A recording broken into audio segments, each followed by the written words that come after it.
파수꾼들을 신문하고 죽이라 명하니라. 헤롯이 유대를 떠나 가이사르로 내려가서 머무니라. 아멘. 예, 114번째 우리 화요일말씀 지우집회 오신 여러분들을 주 안에서 환영합니다. 할렐루야.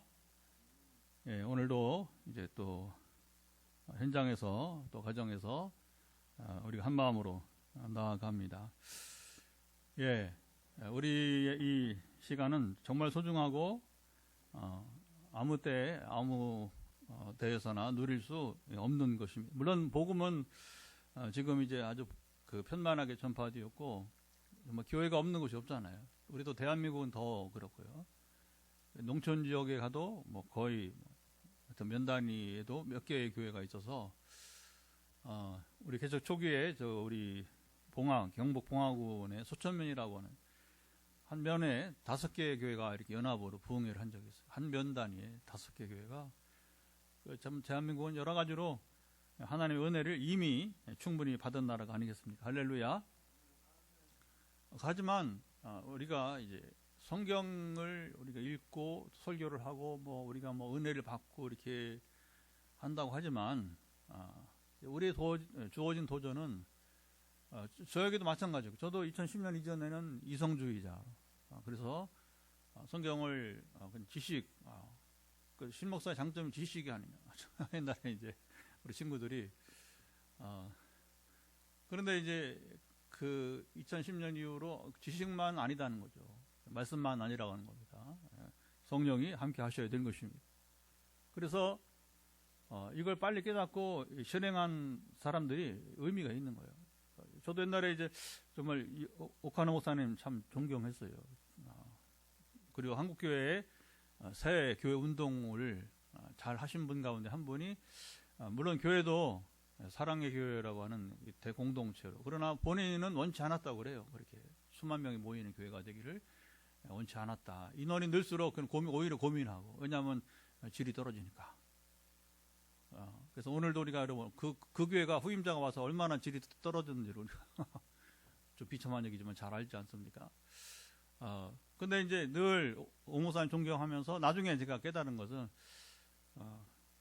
제가 이제 이 부산의 풍성한 교회를 만나기 전에 이제 저 일산에 목회하는 선배 목사님, 같은 게 부목사로 있어 좀 나이 차이가 뭐, 그분은 이제 내년에 은퇴해요. 56년생이니까 벌써 이제 세월이 흘러서 내년이 칠순.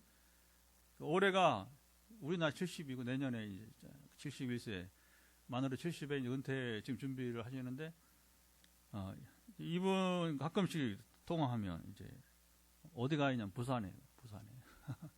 그래서 뭐 부산에 뭐 선한 게 있어서 부산에 자꾸 가냐고 이제. 그러면서 이분이 이제 처음에는 얘기 안 하다가 뭐 선후배 간에 전화라는 게 뭐 매번 합니까? 우리가 몇 개월에 한 번 할까 말까 하는 건데. 근데 이상하게 전화할 때마다 부산에 가 있는. 또 부산이요? 그래서 또 선한 게 뭐가 있다가 부산에 다니냐고 했더니, 그때 이제 이분이 저를 알고 그러니까, 너도 이거 한번 와봤으면 좋겠다. 신목사도 와봤으면 좋겠다. 장로님들 좀 모시고 오라고. 이제 왜 그래요? 그랬더니 이제 야, 우리가 전에 이제 목회할 때 우리 오카노 목사님 또 존경하고 또 평신도를 깨운다라는 제자 훈련, 교회 내 첫 번째 처음 이루어진 제자 훈련 교재예요.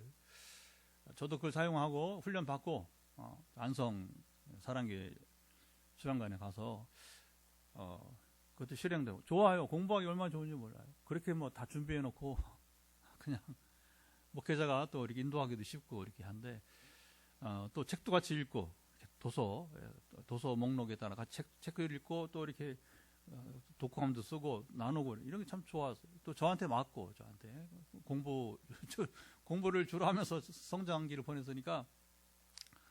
근데 이제 이 조 목사님이, 일산의 조 목사님이 뭐라고 하냐면, 근데 사실 사랑교회 옛날에 오카노 목사님이 없는 2%가 있다. 2%가 여기 있다. 뭐예요? 그랬더니 성령론. 그게 이제 부산에서는 이제 김성호 목사님이 하나님 통해서, 하나님께서 김성호 목사님 통해서 두 날개라고, 한 날개는 말씀이고 새는 두 날개가 되잖아요. 그렇죠? 그래서 하나는 성령이 되는데, 우리가 이제 말씀만 가지고 퍼덕퍼덕 거리면 이게 두 날개가 작용 안 되니까 그 표현이 이건 상징입니다. 상징이니까, 비유니까.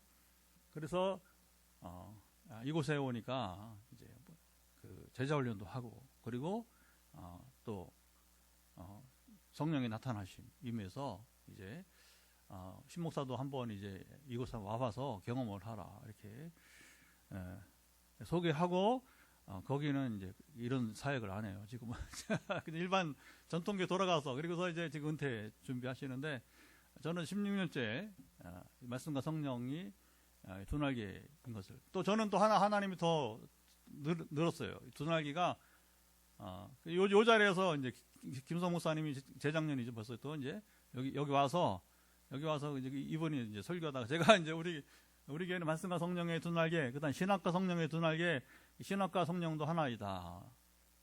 그럼 저의 사역 이야기를 했더니 자기가 두 날개를 25년 지금 이제 하고, 이분도 훈련의 은퇴예요. 57년생이니까 훈련 은퇴하시는데, 지난 토요일 날 이제 은퇴하고도 이 사역을 계속 하려고 훈련센터, 이 두 날개 훈련센터를 지으려고 지금 이제 시공예배를 드렸어요. 한 90억 들여서. 부산의 그 49장, 그러니까 풍수항계 건너편에 그 49장 그 인근에다가 하는데, 그 건물을 누가 지냐면 우리 교회 건축하신 주재성 장로님이 이제 건축을 맡았어요. 그래서 우리 이제 두 날개 교회들이 여기 이제 기억하시죠? 대구에 이제 근순 맑은순 교회, 용인의 하하교회, 다 교단이 달라요. 교단이 다 달라요. 그리고 이제 우리 새 교회를 그 증거를 하시고, 왜냐하면 얘기를 방문해보고 직접 이제 우리 교회도 그래서 온 거예요. 그래도 우리 교회 어떻게 건축했는지, 그리고 이제 사실은 그때는 우리 교회만큼만 짓겠다. 훈련센터가 너무 크면 또 그러니까. 또 요즘 뭐 세월이 많이 흘러서 기도원도 잘 안 가지만 사실 그런 거 잘 안 가요. 많이 줄었어요. 옛날보다 이제. 근데 어쨌든 이 두 날개라고 하는 표현은 적당한 것 같아요. 그래서 제가 하나님께서 저를 2012년부터 사용해서 세계 신학대학을 아시아, 아프리카, 유럽을 다니면서 그 얘기를 하는 거죠. 여러분, 저랑 같이 신학 공부 너무 고맙다. 너무 감사하다. 여러분과 함께 내가 배운 신학을 또 이렇게 가르치고 나눠주셔서 감사하다. 하지만 이것으로 그치지 않고 저녁에는 부흥회, 낮에는 열심히 공부하고 아주 허심탄회하게, 그리고 아주 우리가 아주 명확하게, 그래서 이제 확실하게 신학 공부를 하고, 그리고 이거 끝이면 안 되고 저녁에 우리가 모여서 부흥회를 통해서 성령이 임하는, 성령이 나타나시는 능력을 경험하도록 하자. 할렐루야. 그러면서 그렇게 이제 자연스럽게 2010년에 그 도전과 하나님 예비하신 사람들을 이렇게 두루 만나면서 영적 세계를 제가 또 보게 하시고 배우게 하시고, 그래서 우리는 인생은 여러분 그냥 공부하는 겁니다. 평생 공부하는 거고, 이제 공부만 하면 안 되고, 이제 공부한 대로 우리가 그것을 나도 경험하고, 이제 그 지식은 경험되어야 되는 것이고, 이 말씀도 여러분, 이 말씀이 여러분 경험되어야 됩니다. 아멘. 경험되지 않는 것은 아무 의미가 없는 거예요, 여러분. 그 뭐라고 하면 변준만 울리는 거예요.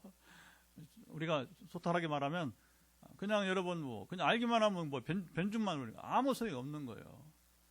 옛날에 우리가 유교 영향을, 조선시대 영향을 많이 받았잖아요. 그러니까 뭐 양반들 뭐 글 읽고 막 이렇게 그때는 뭐 천자문부터 해서 막 외우는 게. 우리도 이제 기독교 복음이 들어온 다음에 성경 공부. 그리고 이제 목회자는 신학 공부. 그 박사까지 해야 된다. 저도 얼떨결에 그냥 모르고, 그러다 보니까 20년을 학교 생활을 하고, 마치니까 또 하나님이 이제 또 가르치게 하고, 이렇게 이제 세월이 온 건데, 그래서 오늘 우리의 도전은 항상, 이거 제가 이제 도전을 드린 이유는 우리 인식과 생각을 좀 바꾸라고 하는 겁니다. 그래서 말씀을 귀하게 여기고, 그러나 그것이 그냥 성경 공부만 그치면 안 되고 오늘 우리가 누리는 말씀이 되시기를 바라는 것입니다. 그래서 이제 주기적으로 간증도 이렇게 소개하고 이렇게.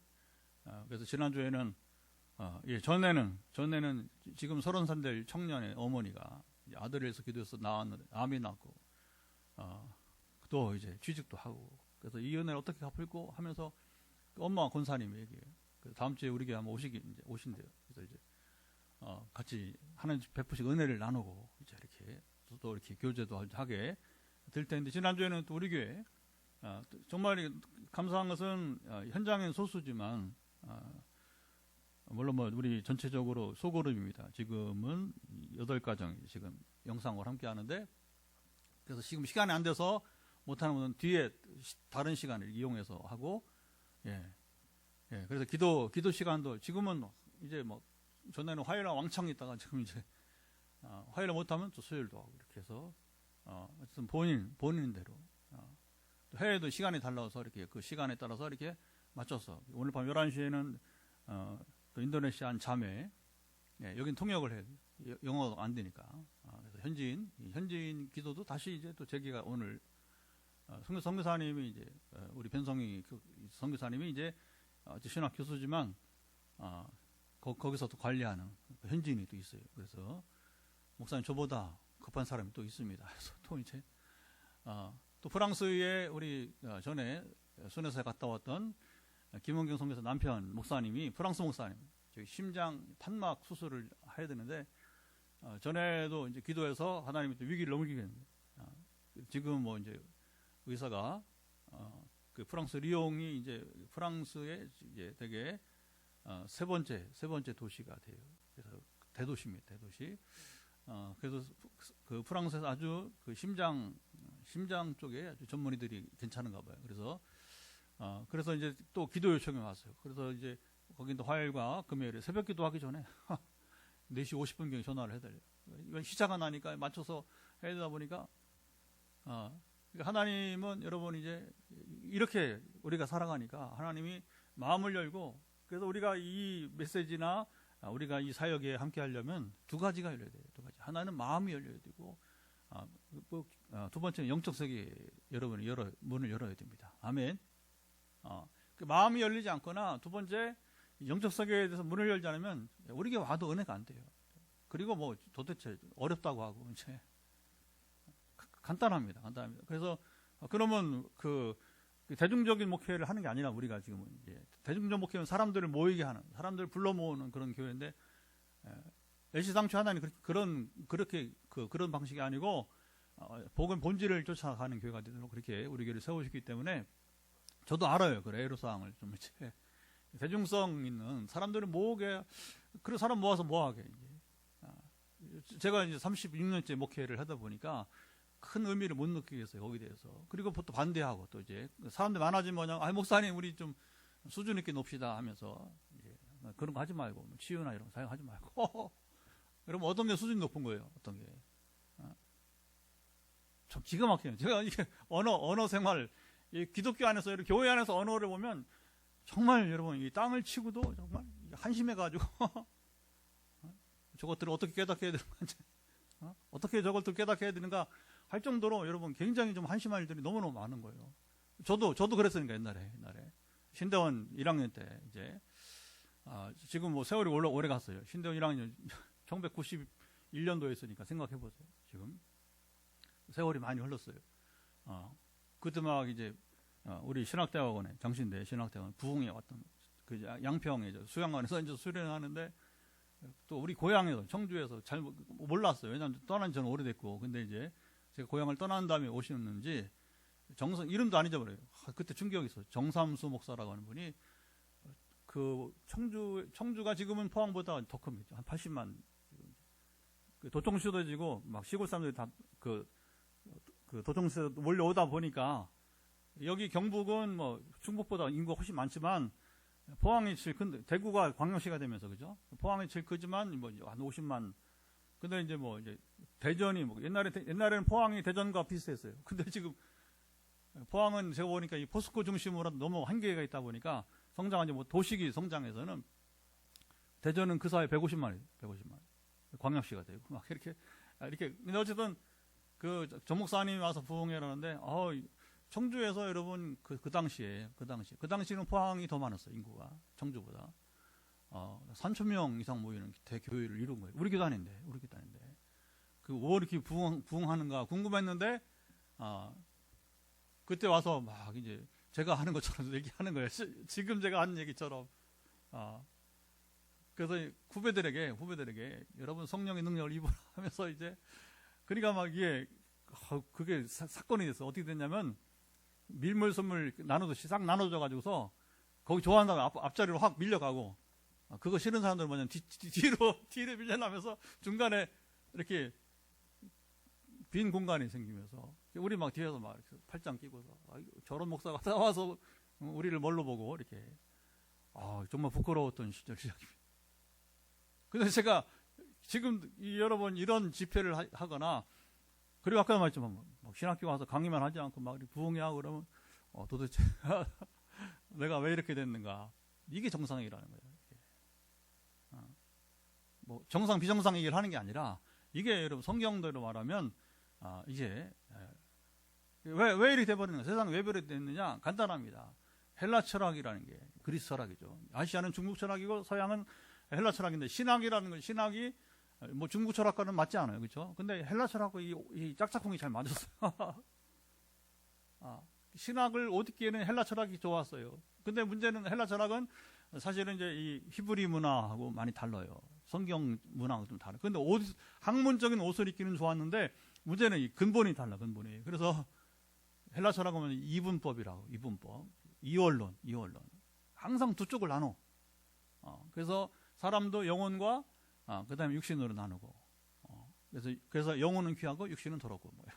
이게 성경적이지 않는 거예요. 잘 들으세요. 예.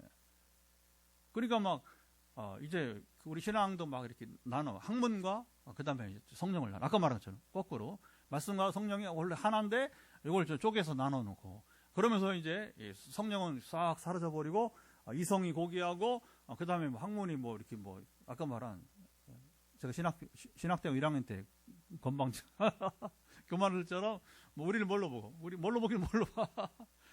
그게 분리돼서 잘못 그동안에 가르쳐온 우리 선배 목사님들이 잘못이죠. 그러니까 누군가 이 신학을 바로 가르쳐야 되는데 그러니까 하나님이 저를 이렇게 사용하시는 것은 뭐냐? 이 도전을 주는 거예요. 다시 원래대로 말씀과 성령은 하나이다. 시작. 말씀과 성령은 하나이다. 뭐 여러분 신학 뭐 얘기할 필요 없으니까. 그러니까 제가 신학자니까 신학교에 가서 신학과 성령이 하나이다. 이렇게 돼야 된다. 이렇게 가르치는 귀한 삶을 살고 있게 되는 것입니다. 오늘 제가 이제 이렇게 보니까 비가 며칠 왔죠, 그렇죠? 비가 안 오다가 이 산불 나기 전에 비가 왔으면 산불이 그냥 그렇죠? 좋았을 텐데 이게 참 그래서 이제 제가 어제는 또 하루 종일 출타했다가 낮에 한 600km 운전하고 돌아왔어요. 그리고서 이제 딱 보니까 화단을 보니까 제 사진 찍고 이렇게 공개한 것처럼 죽어가던 몇 모종들이 살아난 거예요. 고추나 이제 일부 이렇게 막 이렇게 시들을 하던 것이 한 두 차례 주말에 또 이제 어제 월요일 날 비가 오면서 그 비를 맞고서 이게 확 살아나는 게 막 내가 살아난 기분이 드는 거예요. 그러면서 쉽게 여러분 이해가 됐어요. 이 수돗물은 줘도 한계가 있는데 적지 않게 제가 물을 줘요. 이게 수돗물 아깝게 여기지 않고 사실 이게 비용이 들어가는 건데 수돗물이 그게 또 화단이 주는 유익이 있으니까 그 야채들 채소들이 그런데 금방 인정하겠더라고요. 사람이 노력해서 할 수 있는 일이 있지만 그러나 역시 하늘만 바라봐야 될 때가 있구나. 우리가 노력해서 안 되는 것들은 하늘만 바라보는. 그게 뭐예요? 비가 안 오니까 산불을 막을 수가 없었어요. 비가 안 오니까 여러분이 이제 농작물 타들어가는 거예요. 그렇죠? 또 때 안엔 저쪽 지금 강원도 지금 이제 높은 산에서 지금 농사하는 분들은 또 눈이 와버려서 그냥 수억 원어치 가정당 대규모 농장하니까 지금 추수해야 할 것들이 지금 막 이제 지금 눈이 쌓여서 다 망쳐버렸다고 하면서 이제 지금 채소 종류가 같아요. 이게 보니까 또 애로사항을 이제 하고 그래서 여러분 그런 겁니다. 우리가 노력해서 물론 노력해야죠. 그리고 우리가 스스로 할 일은 스스로 하고 그러나 역시 하늘만 바라볼 때가 있습니다. 여러분 오늘 본문이 그 얘기예요. 오늘 베드로 얘기 너무 잘 아는 얘기 아니겠습니까? 자 이제 우리 말씀을 보면 그때에 헤롯 왕이 손을 들어 교회 중 몇 사람을 해하리하여. 자 이것은 헤롯 왕이 누구냐? 헤롯 대왕이 있고 헤롯 대왕 예수님 태어나기 전후에 있었던 그 왕이 헤롯 대왕이에요. 그리고 이제 얼마 뒤에 이 아버지 헤롯 대왕이 죽고 그 다음에 이제 네 아들들이 이렇게 나눠서 통치를 하게 돼요. 그런데 여기 나오는 헤롯은 누구냐? 아들도 아니고 손자. 그래서 헤롯 아그리파 1세가 나오고 또 뒤에 또 헤롯이 또 나와요. 사도행전의 하반부에 그건 누구냐? 이 사람의 아들 헤롯 아그리파 1세의 아들 헤롯 아그리파 2세가 이렇게 나오게 되는 겁니다. 근데 이 사람이 이제 잔인한 사람입니다. 잔인한 사람. 그래서 위에 또 이제 헤롯 대왕의 아들들 가운데 또 잔인한 또 이름 막 말하면 되게 헷갈릴 테니까. 근데 그 아버지 닮았는지 이놈도 이 왕도 아주 뭐 잔인해가지고서 이 사람을 예수님의 제자들을 죽이니까 누굴 죽였느냐? 2절 누굴 죽였어요? 먼저 야고보가 누구야? 이 요한의 형제 야고보. 요한의 형제 야고보를 먼저 이제 순교. 그 최초의 순교자는 누구냐면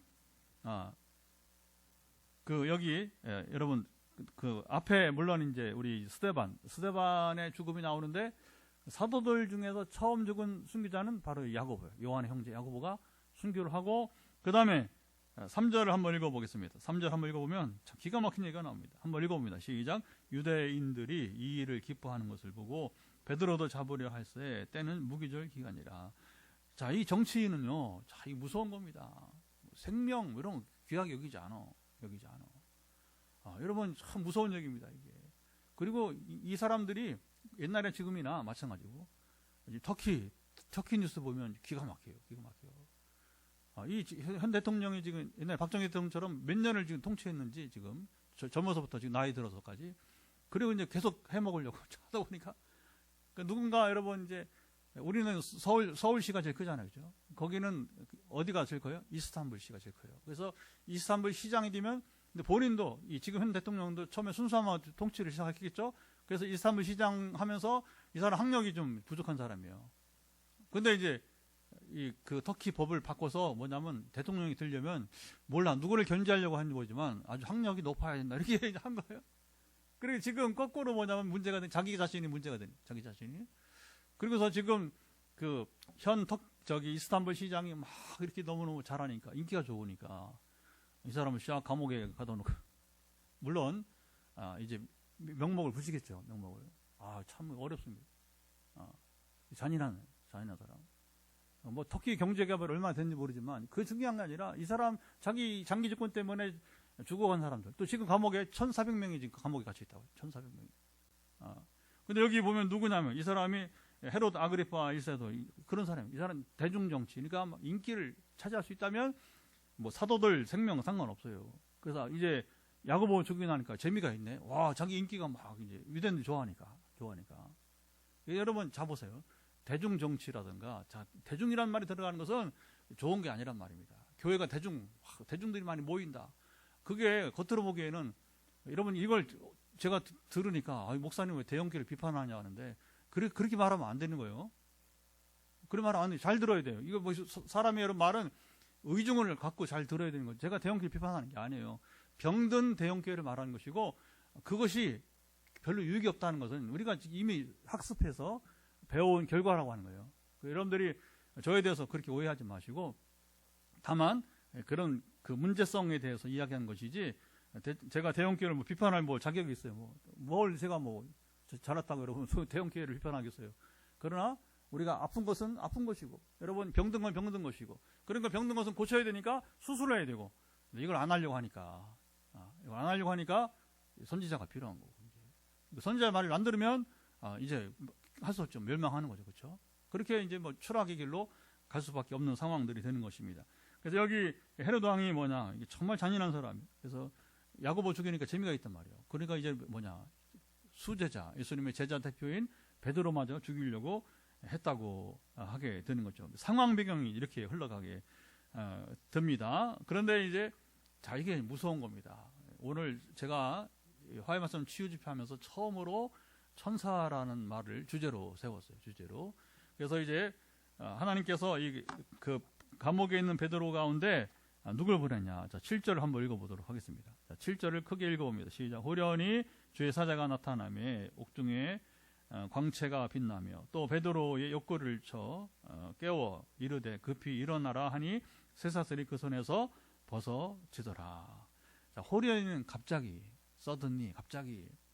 그래서 제가 호련히 쓰면 이게 아는 사람 알지만 모르잖아요. 호련히가 뭐 호련히가. 요즘 안 쓰는 말이에요. 옛날 이제 이게 한문 시대. 갑자기 주의 사자는 천사가 나타나는데, 물론 조심해야 됩니다. 성경에 나타나 있는 주의 사자는 모두가 다 여러분 천사는 아니에요. 때로는 하나님이 직접 내려오시게 돼요. 아니, 어떻게 하나님이 직접 내려옵니까? 누굽니까?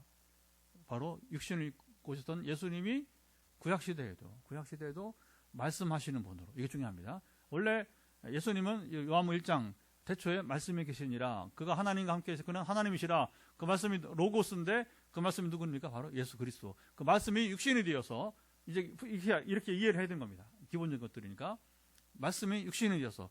육신이 되신 그리스도가 여러분 이게 그분이 원래 말씀이 할렐루야.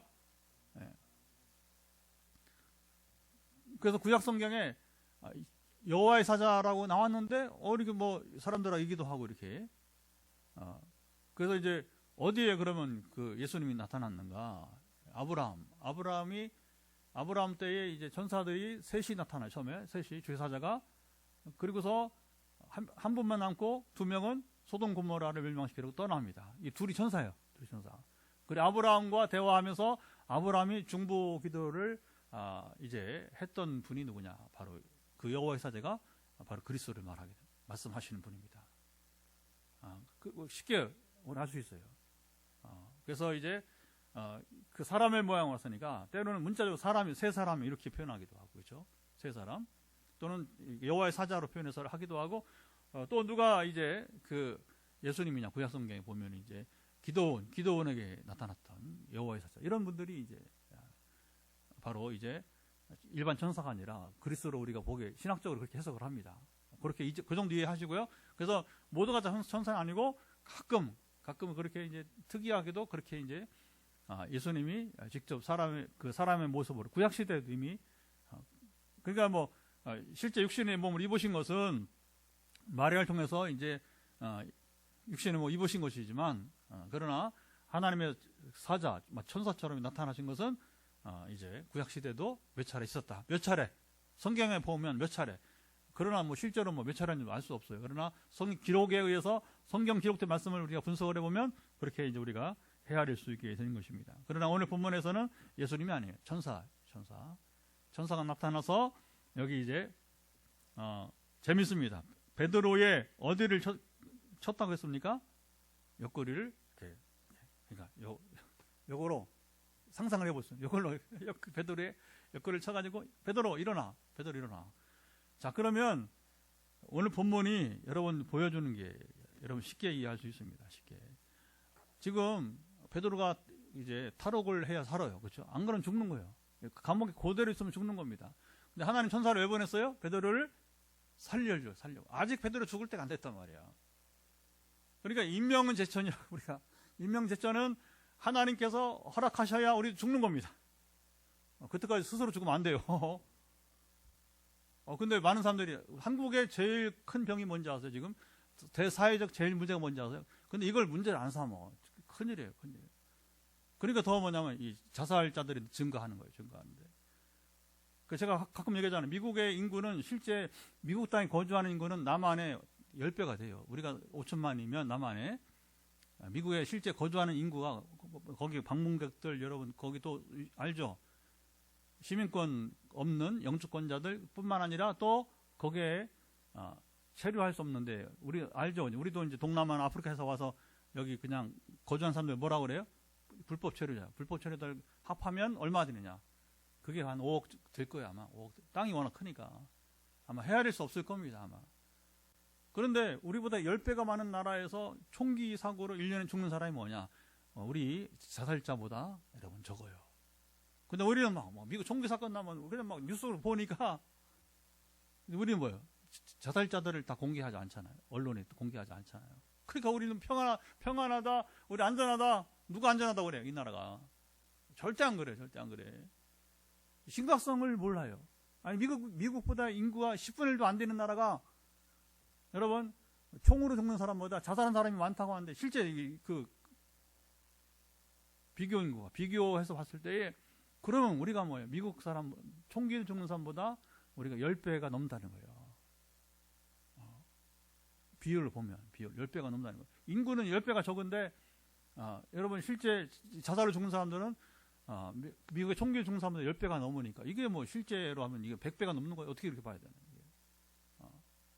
이게 뭐 엄청난 사회적 문제예요. 그래서 우리가 생명을 귀하게 여기고 생명을 사랑하고 그러니까 이제 그 뉴스에 어떤 소위 말하는 그걸 갖다가 자살이라는 말 안 쓰고 요즘은 뭐라고 그래? 무슨 죽음? 선택적 죽음. 뭐 이런 것도 또 나름대로 그 사람 인격을 좀 이렇게 살려주려고 또 죽은 자에 대해서는 또 한국 사람들이 망자라 가지고 죽은 자에 대해서 굉장히 관용하고 그러니까 뭐 전에 어떻게 하든 간에 죽었으니까 죽은 자를 또 한국 문화도 그런 게 있어요. 좀 이렇게 불쌍히 여기는 긍휼히 여기는 마음이 있는지 그런 면이 여러분 있습니다.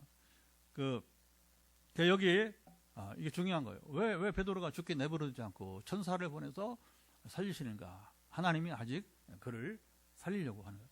여러분 지금까지 살아오시면서 거의 죽음에 가까운 경험을 해보신 적 있을 거예요.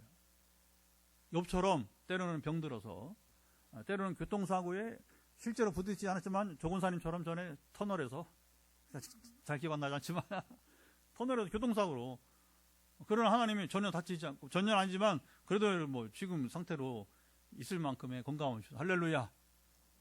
저도 뭐 정말 천사가 차를 이렇게 막아주지 않았으면 제가 졸음운전하다가 옛날 공부할 때 막 공부할 때 왜냐하면 목회하면서 공부하려니까 목회 현장의 일이 뭐 낮에만 출발하나요? 또 짐은 많고 공부 박사과정 하려니까 짐은 많고 책하고 뭐 일반 교통을 사용하기 좀 어려운 상황이었어요. 그러니까 막 졸음운전하다가 막 이제 제가 알죠. 몇 차례. 그러니까 우리가 상황이 다르지만 자 이게 중요합니다. 하나님께서 허락하실 때까지는 죽지 않아요. 걱정하지 마세요. 아멘.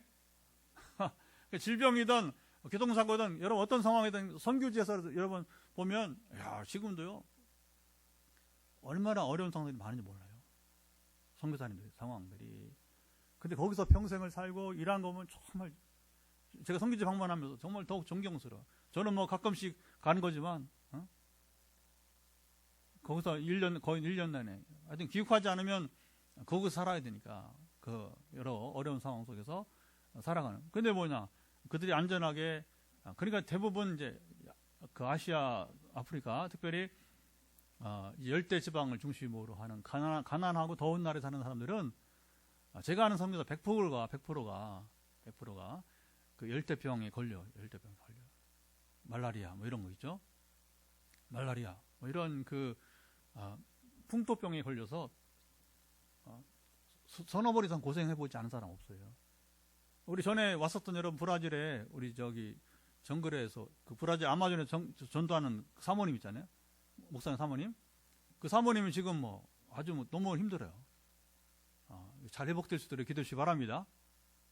왜냐하면 거기는 연중 여름이니까 연중 적도에 가까운 그 브라질에 그 아마존 강변에서 거기 이제 교회 세우고 이제 사역하는데 그게 얼마나 힘든지 뭐 이분은 그냥 딱 기한을 정해놓고 이제 그 퇴직해서 오겠다고 그래요. 뭐 뒷일 하나님께서 하시고 지쳐 있는 거지.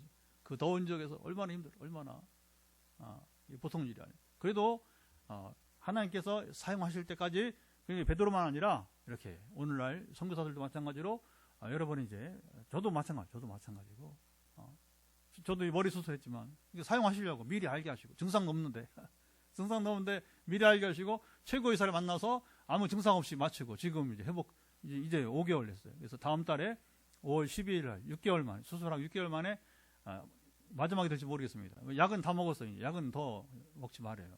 그래서 6월 달에 가서 한 번 더 이제 정밀 검사 그 CT 정밀 검사를 해보고 그다음에 어떻게 이제 할지 모르는데 그러니까 아직도 할 일이 있으니까 살리시는 것이고 할렐루야.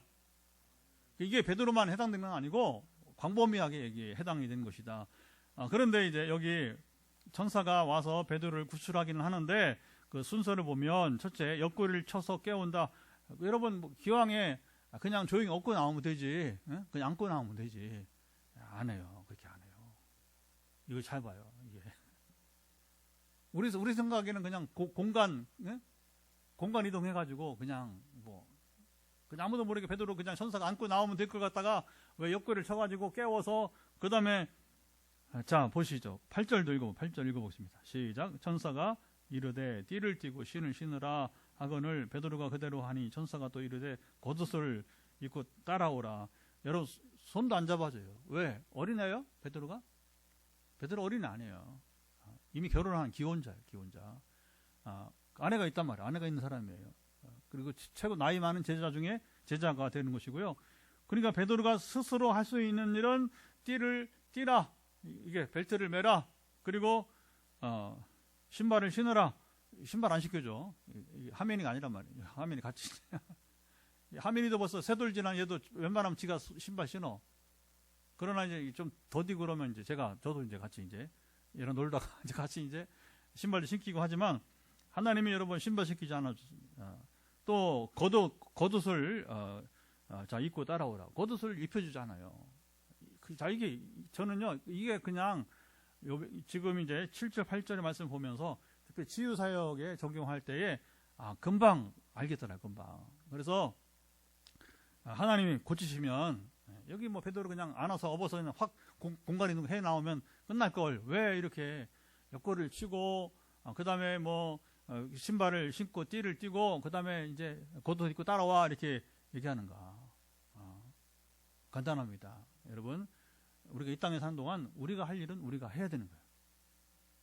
그러게 성숙한 거예요. 마땅한 겁니다. 우리가 어린아이가 아니기 때문에 만약에 지금 천사가 내려왔는데 구출할 대상이 하민이 정도 어린아이면 어떻게 해요? 안고 가야지. 안고 옷 입혀서 그렇죠? 신발 신겨서.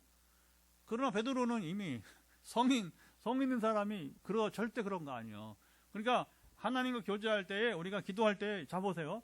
우리가 할 수 있는 일을 해가면서 또 주님이 주시는 지혜와 지식을 주셔서 우리가 여러분 이제 순종하게 가는 것입니다. 그래서 여러분에게 오늘도 각 사람마다 다 문자 갔어요. 오늘 저랑 같이 기도할 분들은 그러니까 보면 각 사람이 필요한 것을 이렇게 말씀하시는 거예요. 왜 그러냐? 우리가 구입할 수 있는 것이니까. 여러분 집에 있는 것이니까. 그리고 때로는 뭐냐면 마침 그거 사다가 먹고 있는 어떻게 알았어요? 이런 일 허다하게 많고 허다하게. 그것은 뭐예요? 지금 너의 손에 있으니까 먹으라고 하는 거예요. 잘 먹고 있다. 그게 네가 지금 필요한 것이다. 또 없으면 사다 먹으면. 지금 우리가 우리 지금 이 시대에 먹지 못해서 여러분 문제가 힘드니까 몸이 힘들어서 요리를 안 하고 또 깨병 부려서 우리가 이제 게을러서 못 해 먹지. 여러분 먹는 거야 사실은 큰 문제 없잖아요. 하나님이 여러분 먹는 거, 입는 거, 마시는 건 주십니다. 이 시대 우리 대한민국 사람들은 할렐루야. 그러니까 이런 것들을 우리가 몸을 움직여서 할 수 있는 것들은 운동 좀 하라. 운동하라. 그래 잘 안 하면 뭐냐면 답답하니까 하나님께서 아버지시니까 구체적으로 때로는 운동 방법을 제 눈에 보이게 해서 처음에는 이게 뭡니까? 이게 기도입니까? 그런데 이제 오히려 성경을 통독을 반복할수록 이거구나. 이 대표적으로 오늘 본문이 그걸 말해주는 겁니다. 우리가 할 수 있는 것들을 하나님은 우리가 하게 하시는 거예요. 천사를 보내도 자 보세요. 천사를 보낸다고 해서 우리가 그냥 여러분 그냥 무책임하게 아무것도 안 하는 게 아니라 우리가 할 수 있는 것들을 해나갑니다. 그러나 베드로가 할 수 없는 것들 뭐예요? 이 지금 몸을 묶고 있는 이 줄이든지 아니면 체인, 수갑이죠. 오늘로 말하면 그렇죠. 수갑 풀어야 될 거 아닙니까? 근데 옆에 지금 간수가 양쪽에 뭐냐면 같이 수갑을 묶고 끈이든지 수갑을 양쪽으로 묶고 그렇게 자는 거예요. 자는 게 아니죠. 근데 재미있는 건요. 베드로가 정말 대단한 사람이에요. 대단한 사람인데 왜 대단하면 여기 분명히 여러분이 이제 말하고 있습니다. 베드로가 이 틈에서 잠들었어요. 베드로 지금 전사가 올 줄 알았어요? 몰랐어요? 몰랐어요. 그리고 이대로 일어나면 살아요? 죽어요? 죽어요. 근데 천하태평하잖아요. 어떻게 자는지 궁금합니다. 이게 베드로 성격인지 아니면 믿음인지 천사가 와서 나를 구원할까 하는 믿음이 있었는지. 근데 앞에 이제 성령께서 베드로를 통해서 역사하신 것을 보면 아마도 이제 베드로에게 어느 정도 이렇게 성령을 통해서 이제 안심하도록 평안하도록 하시지 않았을까 하는 생각이 듭니다. 왜냐하면 앞에 경험이 없으면 이게 좀 신비스러운데 이미 알잖아요, 그렇죠? 3장에 이제 성전 미문 앞에 앉아 있는 이제 걷지 못하는 사람을 평소 한 번도 일어나지 나보지 못한 사람을 이렇게 세워서 원래 성령이 하신 것이죠. 이 시작이죠, 시작. 뭐 수많은 일들을 이미 경험했기 때문에 성령께서 미리 예고를 주신 것이 아닐까 하는 생각도 해보게 됩니다. 뭐 실제는 몰라요. 그러나 그런 겁니다. 영적 경험은 저도 그렇지만 한 번 해본 사람은 그 다음에 이제 성령이 오실 때에 일하실 때 그 예민하고 그 쉽게 이렇게 이해를 하고 흐름을 따라 성령이 오셔서 일하시는 흐름을 따라 잘 순종해 나가는 것입니다. 그래서 이게 오래 걸리는 거예요. 저도 2010년에 성령 받았지만 계속 해마다 새롭게 경험하고 또 더 하나님과 친밀하게 이렇게 해나가는 친밀한 가운데 하나님 뭘 원하신가를 그리고 또 이제 그러니까 하나님 뭐냐면 자꾸 사람들을 붙여서 이 사람 저 사람은 뭐냐면 성기라고 이렇게 사람을 연결해주다 보니까 그게 아시아, 아프리카, 지금 유럽까지 이렇게 해서 백인도 있고 흑인도 있고 아까 이제 오늘 또 기도하는 인도네시아에 아시아 여성까지 해서 이어지게 되게 되는 것입니다.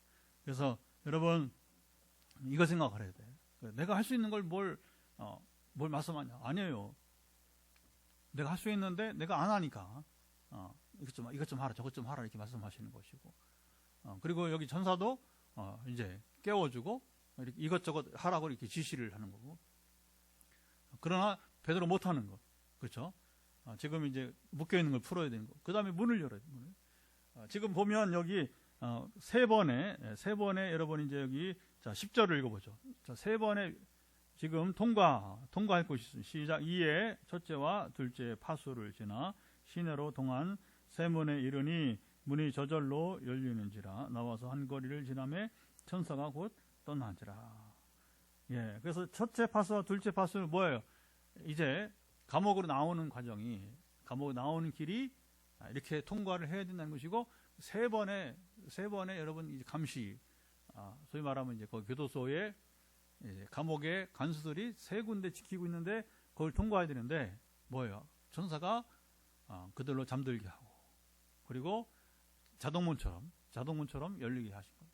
자동문이 그때 어디 있어요? 그러나 우리가 이해하기 쉽게 말하면 이제 거기 간수들을 하나님께서 잠들게 하시고 그 다음에 뭐예요? 자동문처럼 열어줘서 밖에 나오니까 그리고 이제 거기 보면 처음에는 베드로가 이게 생시인지 환상인지 구분이 안 갔는데 천사가 떠나고 밖에 찬 공기를 밤에 찬 공기를 마시다 보니까 내가 이 생시구나 깨닫고 어디로 가요?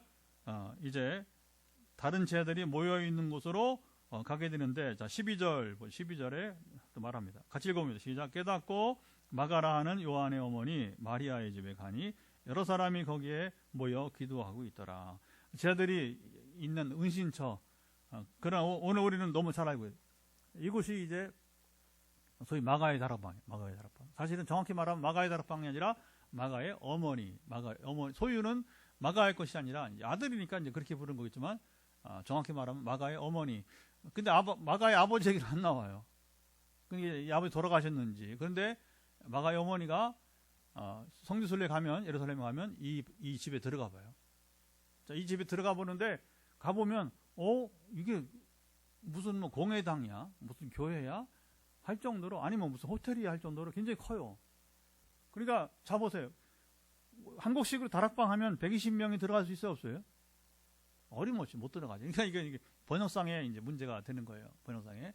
그러니까 아마 현재 가보면 그 2층은 없어요. 다 그냥 이렇게 터져 있는데 또 이게 세월이 2000년 세월 흘렀는데 그 건물이 진짜 건물인지 아니면 다시 중보수한 건지 되게 이제 중보수했겠죠, 그렇죠? 그리고서 그런 자리는 여기가 바로 이제 마가의 어머니 집이다 이렇게 해서 공개를 하는데 딱 한 가지 공간이 이렇게 큰 집이냐 그럼 뭐냐 마가의 어머니가 상당히 이제 여유가 있었다 이렇게 보게 되는. 그러니까 예수님께서 마지막 만찬도 거기서 하시고 최후의 만찬, 성찬식도 거기서 하시고, 그렇죠? 그리고 예수님 십자가 돌아가신 다음에 제자들이 이곳에 모여서 기도하고, 왜냐하면 같이 모일 수 있는 공간이 이 정도가 120명 이상 모여야 되니까 바로 요것밖에 없는 거예요. 요것밖에.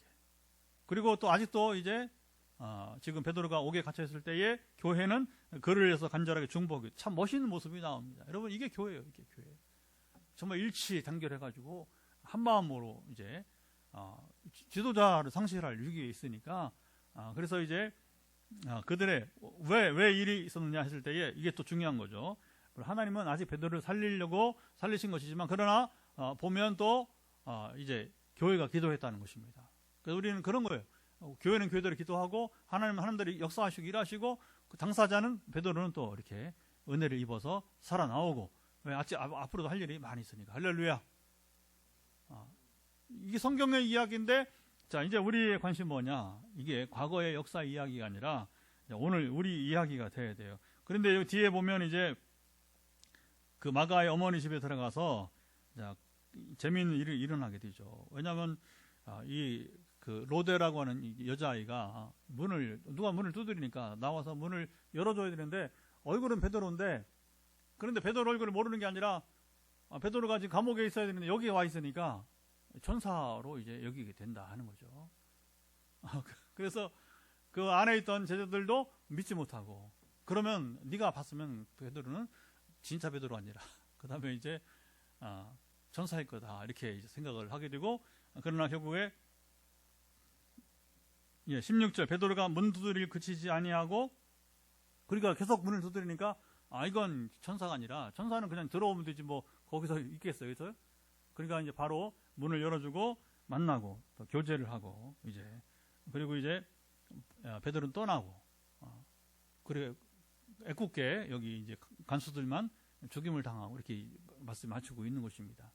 그것까지 얘기하면 우리가 뭐 복잡하니까, 중요한 건 그 얘기가 아니라 하나님께서 이제 왜 베드로 천사를 보내서 그를 탈옥을 시켰는가, 그만큼 아직은 사용하셔야 되고, 그리고 이게 전쟁, 영적 전쟁인 것입니다. 세상과 하나님과의 싸움, 헤롯 아그리파 1세와 하나님과의 싸움이, 마치 출애굽 시대에 바로와 여러분 하나님과의 싸움이듯이 우리 인생은요, 자보세요. 우리 인생은 결국 뭐예요?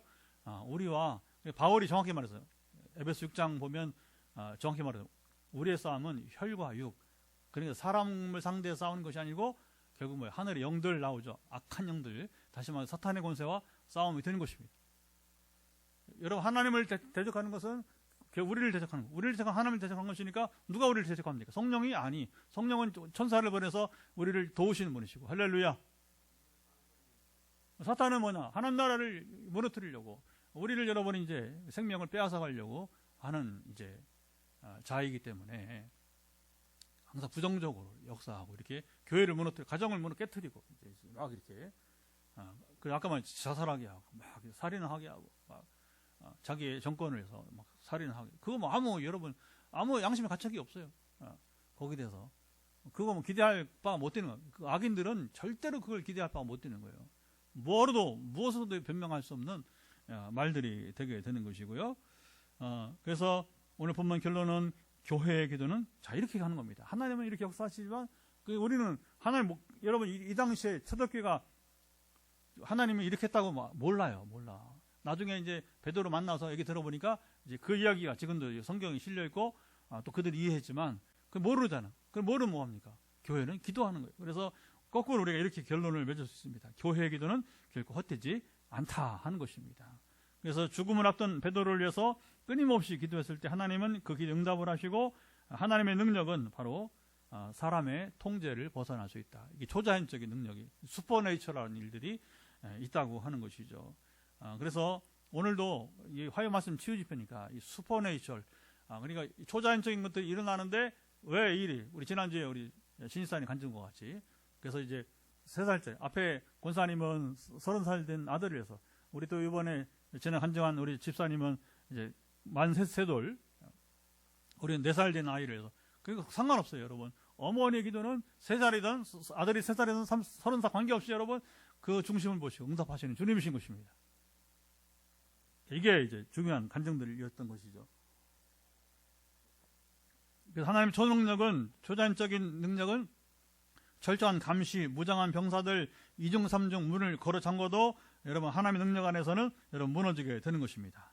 그리고 박해와 고난 속에서도 교회는 승리하게 되는 것입니다. 자, 우리 개인적으로 어떻게 여러분 적용하겠습니까?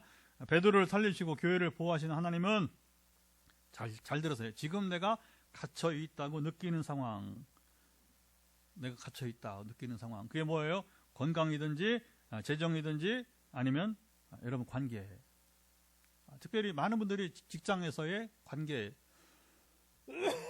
때로는 교회에서의 관계, 우리는 뭐 다수가 아직 아니니까 다수가 모인 교회에서는 이게 심각한 일들이 많아요. 그래서 관계의 문제, 사역, 우리 섬기는 것의 문제, 여러분 직업의 문제, 그 상황에서도 하나님은 역사하실 수 있음을 믿고 여러분 기도하고 있습니까? 제가 중보자로 기도를 돕는 건 뭐냐면 기도하라고 하는, 기도하라고. 그래서 암 환자를 고치고 여러 가지 뭐 피부를 고치고 온갖 머리끝부터 발바닥까지 고치시는 하나님이신데, 자 보세요. 관계도 하나님 풀어주신 분이시다. 근데 이제 그게 되려면 우리가 기도를 하라고 하는 거죠. 때로는 엄청난 기도를 요할 수도 있어요. 근데 여기서 자 보세요. 기적을 경험한 사람은 되게 성경에도 그렇고 그 후에 2000년 동안 교회사를 보면, 제가 교회사 전공자니까 수많은 이들의 간증을 보면 뭐냐, 자 보세요.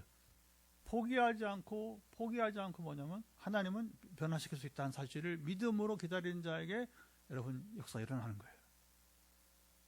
다시 한번 우리 지난주 간증을, 우리 신인사 간증을 제가 딱 들을 때 핵심이 뭐냐, 나도 목사님 간증하고 싶어요. 요 한마디가 저는 그게 바로 믿음의 표현이에요. 나도 간증하고 싶어요. 그래서 지금 우리 현장에 오는 분들은 100% 간증을 해요. 100% 간증.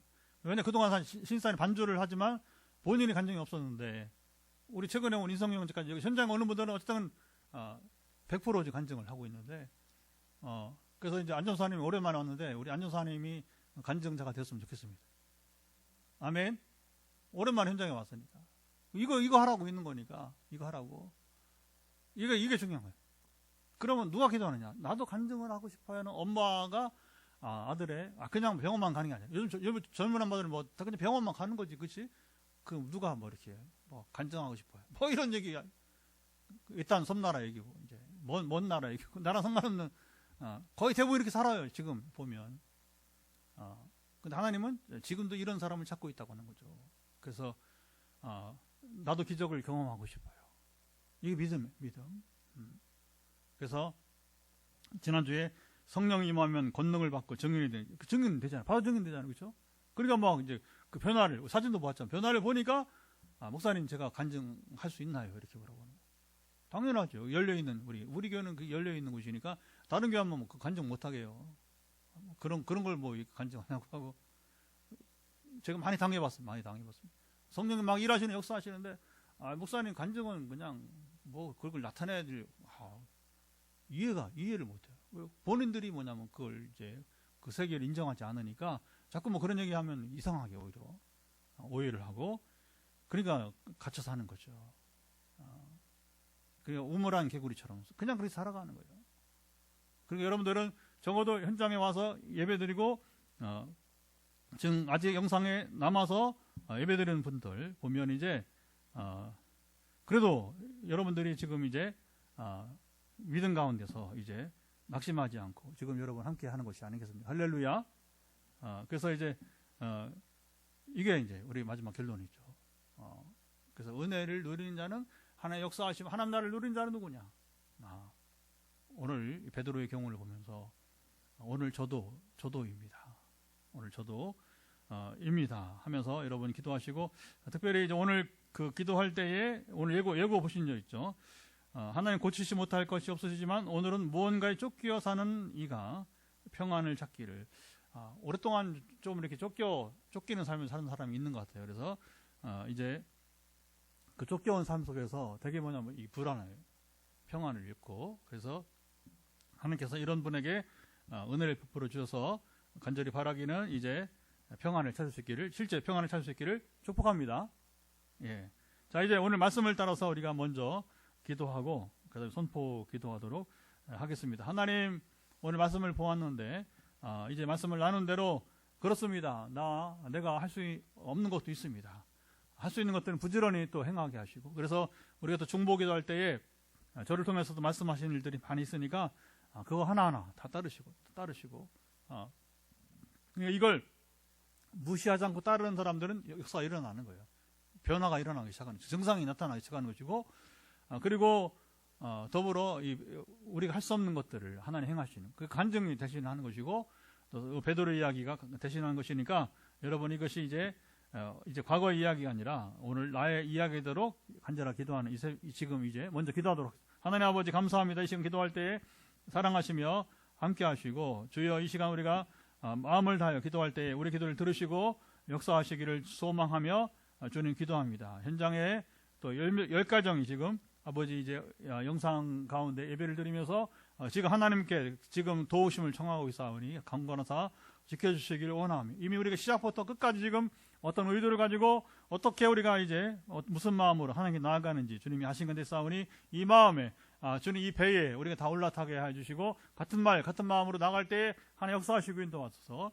아버지께서 우리에게 믿음을 주시고, 주여 우리의 마음이 열리고 또 영적 세계가 이제 우리가 받아들임을 해서 놀라운 기적을, 또 전사 이야기하면 멀리 있는 이야기가 아니라 이렇게 주님 베드로에게 임하여서 베드로야, 베드로를 깨우고 네가 할 수 있는 일 네가 하라고 하고, 또 못하는 것들은 이제 전사가 대신하는 이런 놀라운 일들이 우리 삶에서도 이미 사실 눈으로 우리가 보지 못해서 그렇지, 처음에 우리가 나눴지만 하나님께서 우리를 살리시고 이끄신 것처럼 앞으로도 이런 삶 속에 살아가게 하여 주시고, 하나님 역사하실 때에 우리는 주님의 이름을 증거하며 성령님의 권능을 받고 증인 삶을 살아가게 도와주옵소서. 예, 한 번 더 기도합니다. 여러분, 지금 이제 치유 선포 시간입니다. 여러분 머리부터 발바닥까지 지금 부담되는 곳에 손을 여러분 터치하시면 되겠습니다. 그리고 제가 선포할 때에 여러분들이 터치하는 부분에 낫기를 여러분 아주 강하게 여러분 이제 구하시기 바랍니다. 하나님, 오늘 제게 내가 못하는 일입니다. 그래서 주님은 하십니다. 주님 하십니다. 역사해 주옵소서. 하나님 아버지, 이제 말씀을 나누고 마지막 우리가 기도하면서 선포합니다. 지금 머리 끝부터 발바닥까지 현장에 지금 이제 6명이, 또 이제 가정에서 10가정이 지금 주님 이제 이 함께 말씀을 나누고 선포의 시간인데, 예수 그리스도 명한다. 머리 끝부터 발바닥까지 연약하면 회복될지어다. 뼈, 신경, 근육, 조직, 뇌, 세포들 지금 연약함 가운데 연약함을 유발하는 모든 근원은 사라지기를, 회복되기를 예수 그리스도로 명한다. 아버지 아시죠? 머리에 영향을 주는 아버지 뇌종양 세포 지금 이제 상당히 나은 분인데 뇌종양 세포도 완전 소멸될지어다. 또 잠 못 자게 하는 그는 사라지기를 예수 그리스도로 명한다. 아버지 불면증은 사라질지어다.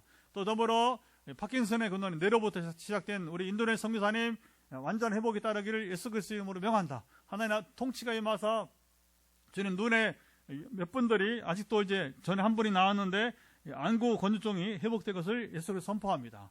주여 통치하사 역사하시고, 또 현장에 우리 김사님 치열의 교정이 있기를 원하고 있사오니, 지금 안고 있는 몇 가지 가운데 또 이제 하나님은 역사하셔서 제한이 없으심으로 해서 치아 지금 이제 구조는 움직여 본래 상태로 움직여 온전하게 될 것을 예수 그리스도 이름으로 명한다. 아버지 허락하시고 발가락까지도 움직여서 본래 상태로 회복되기를 예수 그리스도 명한다. 또 지금 목에 손을 대고 있는 분, 갑상선에 문제가 있는 분, 갑상선은 회복될지어다. 또 더불어 이제 목부터 또 어깨에, 그리고 아버님의 허리에, 또 이제 자골에까지 지금 큰 문제 가운데 있는 분들 이 부담감을 제거시켜 주시고 회복되기를 예수 그리스도 선포합니다. 또 현장에 와 있는 우리 안전사님, 주여 오랫동안 지금 주의 이름을 부르며 또 우리 주기적으로 이곳에 와서 함께 하나님의 은혜를 갈급해하고 있사오니, 그냥 하는 말이 아니라 도전 가운데 기도합니다. 현장은 온 분들이 지금 100% 간증하고 있는데, 우리 전사님도 간증의 선포에 주님 대상이 되게 하시고 치료하여 주옵소서. 지금 손을 터치하고 있는 부분에 어깨를 중심으로 해서 회복될 것을 예수 그리스도로 명한다. 아버지 아시죠? 또 암 환자들이 또 여러분이 있습니다. 이미 나와서 취업을 한 친구, 또 이제 이미 나와서 아버지는 참으로 이제 직장에 복직해서 지금 벌써 여러 세월이 흘러가는 분, 그리고 이제 또 막 지금 이제 항암을 시작하여서 이제 금년 내에 치료와 회복이 되기를 바라는 분, 또 이미 세월이 흘러서 1년, 2년, 3년, 4년, 5년 지나서 안전한 가운데 또 이제 거하는 분들이 있사오니 감사드리며 두려워 말며 끝내 모든 이제 암세포의 영향을 물리치게 하시고 이제 암세포는 100% 소멸되기를 예수께서 선포합니다. 부작용도 사라지기를 이제 주님 아버님의 참으로 항암을 하면서 또 이렇게 여러 등에 있어서 아버지 참으로 부작용들이 사라지기를 예수께서 선포합니다. 심장 또 이제 혈관에 문제가 있는 분, 각종 염증, 만성 위염으로 시작해서 척수염으로 고생하는 우리 또 전사님, 지금 현장 우리 영상으로 함께 하는데 완전 회복이 따르기를 예수 그리스도로 명한다. 주여 완전 회복이 따르게 하시고 주님 영광 받으실 것을 소망하오니 역사하시며 주여 지켜 주옵소서. 그 밖에 모든 분들이 이제 현장에서 안수기도 전화기도를 통해서 선포할 때에 주님 역사하시고 주여 감사합니다. 우리가 이 포항의 이 센터를 우리 빈대리교회가 여기 센터를 두고 유튜브 생방송으로 또 이제 뒤에 녹화된 것으로 또 함께 예배를 드리거나 또 이제 전화기도도 지금 이제 정말 아시아, 주위 아프리카, 유럽으로 계속해서 현장에도 하지만 또 이제 우리가 또 전화로 때는 줌으로 우리가 섬기는 일들이 복되게 하시고 오늘도 새벽에 기도한 프랑스의 우리 참으로 안지일 목사님, 한국 이름으로 안지일 목사님, 김은경 선교사님 남편인데 프랑스 목사님 완전케 될 것을, 심장 판막이 온전케 될 것을 예수를 선포합니다. 그리고 지금 의사는 수술을 다음 달에 권하는데 그 안에 주님이 일하시고 감옥에 갇혔던 베드로를 구출하시듯이 우리 안지일 목사님을 주여 이제 심장 판막으로부터 보호하시고 또 이제 회복될 것을 기도하오니 역사하시며 주여 지켜주시고 강권해 주옵소서. 오직 주께서 이 모든 일의 주인이시고 통치자이시고 치료자이심을 믿으며 이제는 우리 주 예수 그리스도의 은혜와 아버지 하나님의 사랑하심과 성령의 교통하심이 오늘도 현장과 가정에서 우리 화해 말씀 치유 집회에 함께하며 특히 이 고난 주간에 우리를 살리러 오신 주님께서 오늘 우리의 죽은 영혼만 아니라 우리의 지금 병든 몸도 우리의 또 병든 우리의 저희 마음도 환경도 주님 특별히 경제적인 문제 일까지 이제 모든 걸 하나님께서 참으로 풀어주시기를 소망하며 갈급한 가운데 주의 이름을 부르는 현장과 가정에 또 나중에 영상으로 함께하는 모든 이들 가운데 영원토록 함께하옵시기를 간절히 축원하옵나이다. 아멘. 할렐루야.